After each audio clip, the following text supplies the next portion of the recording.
ರೇಣುಕಾಸ್ವಾಮಿ ಅಮಾನುಷ ಹತ್ಯೆ ಪ್ರಕರಣಕ್ಕೆ ಸಂಬಂಧಪಟ್ಟಂತೆ ಪೊಲೀಸರು ಚಾರ್ಜ್ ಶೀಟ್ಗೆ ಬೇಕಾದಂತಹ ಎಲ್ಲ ಸಾಲಿಡ್ ಎವಿಡೆನ್ಸ್ಗಳನ್ನ ಕಲೆಕ್ಟ್ ಮಾಡ್ತಾ ಇದ್ದಾರೆ ಅಂತ ನಾವು ನೋಡ್ತಾ ಇದ್ವಿ. ಈಗ ಕೊಲೆಯಲ್ಲಿ ದರ್ಶನ್ ಭಾಗಿಯಾಗಿದ್ರ ಬಗ್ಗೆ ಅತಿ ದೊಡ್ಡ ಸಾಕ್ಷ್ಯ ಕೂಡ ಪೊಲೀಸರ ಕೈಗೆ ಸೇರಿದೆ. ಹಾಗಾದ್ರೆ ಏನದು ಅನ್ನೋದ್ರ ಡೀಟೇಲ್ಸ್ ನೋಡ್ತಾ ಇದ್ದೀವಿ. ಕೊಲೆ ತನಿಖೆಯಲ್ಲಿ ರಿವೀಲ್ ಆಯಿತು ಅತಿ ದೊಡ್ಡ ರಹಸ್ಯ ದರ್ಶನ್ ಅಂಡ್ ಗ್ಯಾಂಗ್ಗೆ ಹೇಗೆ ಕಂಟಕ ಆಗುತ್ತೆ.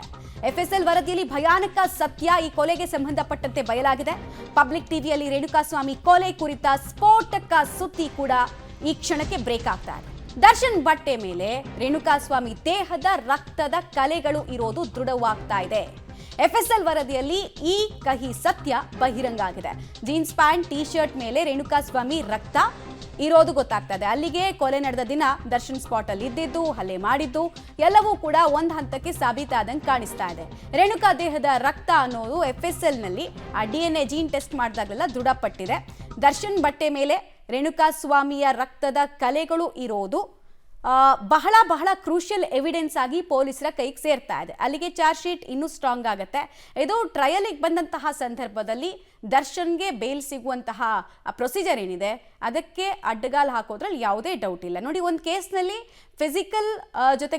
ಫಿಸಿಕಲ್ ಎವಿಡೆನ್ಸ್ ಇರ್ಬೋದು, ಸೈಂಟಿಫಿಕ್ ಎವಿಡೆನ್ಸ್ ಇರ್ಬೋದು, ಟೆಕ್ನಿಕಲ್ ಎವಿಡೆನ್ಸ್ ಇರ್ಬೋದು. ಅದನ್ನು ಎಷ್ಟರ ಮಟ್ಟಿಗೆ ಪೊಲೀಸರು ಸಂಗ್ರಹ ಮಾಡ್ತಾರೋ ಅಷ್ಟು ಆ ಕೇಸ್ ಸ್ಟ್ರಾಂಗ್ ಆಗ್ತಾ ಹೋಗುತ್ತೆ. ಇಲ್ಲಾಂದರೆ ಬಿದ್ದು ಹೋಗೋದು ಇದೇ ಟೈಮ್ನಲ್ಲಿ.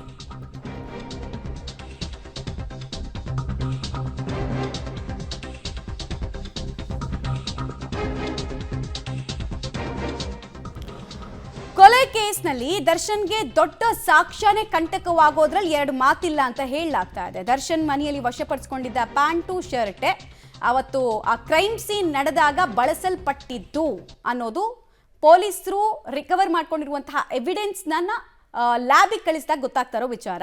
ರೇಣುಕಾಸ್ವಾಮಿ ದೇಹದ ರಕ್ತ ಅನ್ನೋದು ವರದಿಯಲ್ಲಿ ದೃಢ ಆಗಿದೆ. ಜೈಲಲ್ಲಿರುವಂತಹ ನಟ ದರ್ಶನ್ಗೆ ಒಂದಲ್ಲ ಒಂದು ಕಾನೂನು ಕಂಟಕ ಬಿಗಿಯಾಗ್ತಾ ಇದೆ. ನೋಡ್ತಾ ಇದೀವಿ ಅದಕ್ಕೆ ಸಂಬಂಧಪಟ್ಟಂತಹ ಡೀಟೇಲ್ಸ್. ದರ್ಶನ್ ಬಟ್ಟೆ ಮೇಲೆ ರೇಣುಕಾಸ್ವಾಮಿ ದೇಹದ ರಕ್ತದ ಕಲೆಗಳಿರೋದು ರುಜುವಾತಾಗ್ತಾ ಇದೆ. ಇದನ್ನೆಲ್ಲ ತುಂಬಾ ಮೈನ್ಯೂಟ್ ಟೆಸ್ಟಿಂಗ್ ಮೂಲಕ, ಸೂಕ್ಷ್ಮಾತಿ ಸೂಕ್ಷ್ಮ ಟೆಸ್ಟಿಂಗ್ನ ಮೂಲಕ ಮಾಡ್ತಾರೆ. ಎಫ್ಎಸ್ಎಲ್ ವರದಿಯಲ್ಲಿ ಸ್ಫೋಟಕ ಸತ್ಯ ಈ ವಿಚಾರಕ್ಕೆ ಸಂಬಂಧಪಟ್ಟಂತೆ ಬಹಿರಂಗ ಆಗಿದೆ. ಅಂದ್ರೆ ಕೊಲೆ ನಡೆದ ದಿನ ಸ್ಪಾಟ್ ಅಲ್ಲಿ ಅಕ್ಯೂಸ್ಡ್ಗಳು ಇದ್ರಾ ಇಲ್ವಾ ಅನ್ನೋದನ್ನ ಕಂಡುಹಿಡಿಯೋದಕ್ಕೆ ಬಳಸುವಂತಹ ವಿಧಾನ. ಸೊ ಅಲ್ಲಿ ಜೀನ್ಸ್ ಪ್ಯಾಂಟು ಟಿ ಶರ್ಟ್ ಅನ್ನ ದರ್ಶನ್ ಯಾವುದು ಅವತ್ತಿನ ದಿನ ಧರಿಸಿದ್ರು ಅದೇ ಟಿ ಶರ್ಟು ಜೀನ್ಸ್ ಪ್ಯಾಂಟ್ ಮೇಲೆ ರೇಣುಕಾಸ್ವಾಮಿಯ ರಕ್ತದ ಕಲೆಗಳು ಬಿದ್ದಿದ್ದು ಸಾಬೀತಾಗ್ತಾ ಇದೆ.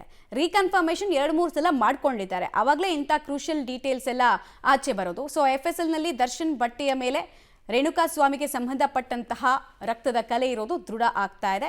ಅದು ರೇಣುಕಾಸ್ವಾಮಿಯದ್ದೇ ರಕ್ತದ ಕಲೆ ಅನ್ನೋದನ್ನ ಕೂಡ ಪೊಲೀಸರು ಮತ್ತೊಮ್ಮೆ ರೀಕನ್ಫರ್ಮ್ ಮಾಡ್ಕೊಂಡಿದ್ದಾರೆ ಎಫ್ಎಸ್ಎಲ್ ರಿಪೋರ್ಟ್ನ ಮೂಲಕ. ಅತಿ ಸೂಕ್ಷ್ಮ ಸಾಕ್ಷ್ಯಗಳನ್ನ ಒಬ್ಬ ಕೊಲೆ ಆರೋಪಿಯ ಆತ ಧರಿಸಿದಂತಹ ಬಟ್ಟೆಗಳಿಂದ ಯೂಶಲಿ ಪೊಲೀಸರು ರಿಕವರ್ ಮಾಡ್ಕೊಳ್ಳೋದಕ್ಕೆ ನೋಡ್ತಾರೆ. ಹೇರ್ ಫಾಲಿಕಲ್ಲು ಅಥವಾ ಈ ರಕ್ತದ ಕಲೆಗಳು ಅದೆಲ್ಲ ತುಂಬ ಒಂದೊಂದು ಡ್ರಾಪ್ ರಕ್ತ ಬಿದ್ದಿದ್ರು ಕೂಡ ಅದ್ರಲ್ಲಿ ಗೊತ್ತಾಗ್ಬಿಡುತ್ತೆ ಈ ಅಕ್ಯೂಸ್ಡು ಕೊಲೆ ಆದಂತಹ ಸಂದರ್ಭದಲ್ಲಿ, ಹಲ್ಲೆ ಆದಂತಹ ಸಂದರ್ಭದಲ್ಲಿ ಇದ್ರು ಅಂತ. ಮತ್ತೆ ಓಕೆ, ಇನ್ನೊಂದು ಅಪ್ಡೇಟ್ ಇದೆ, ನೋಡೋಣ.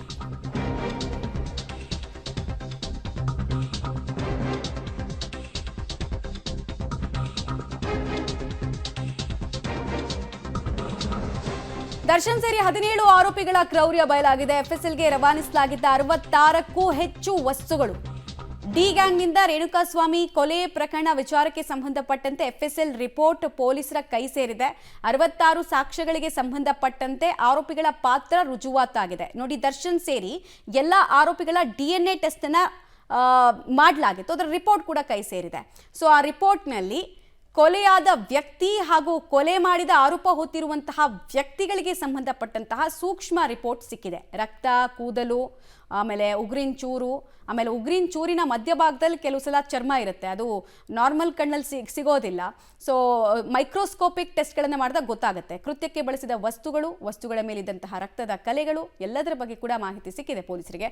ಆರೋಪಗಳು ಧರಿಸಿದಂತಹ ಬಟ್ಟೆ, ಶೂ, ಚಪ್ಪಲಿಯ ರಿಪೋರ್ಟ್ ಕೂಡ ದಾಖಲಾಗಿದೆ. ಆ ಶೂ ಸೈಜ್ನೆಲ್ಲ ರೀಕನ್ಫರ್ಮ್ ಮಾಡ್ಕೊಳ್ತಾರೆ, ಮ್ಯಾಚ್ ಮಾಡೋದಕ್ಕೆ ಟ್ರೈ ಮಾಡ್ತಾರೆ. ಕೃತ್ಯದ ವೇಳೆ ಫುಟ್ ಪ್ರಿಂಟ್ ಸಂಗ್ರಹಿಸೋಕೆ ಚಪ್ಪಲಿ ಹಾಗೂ ಶೂಗಳನ್ನು ಕೂಡ ಆರೋಪಿಗಳಿಗೆ ಸಂಬಂಧಪಟ್ಟಿದ್ದು ಸೀಸ್ ಮಾಡಿರ್ತಾರೆ.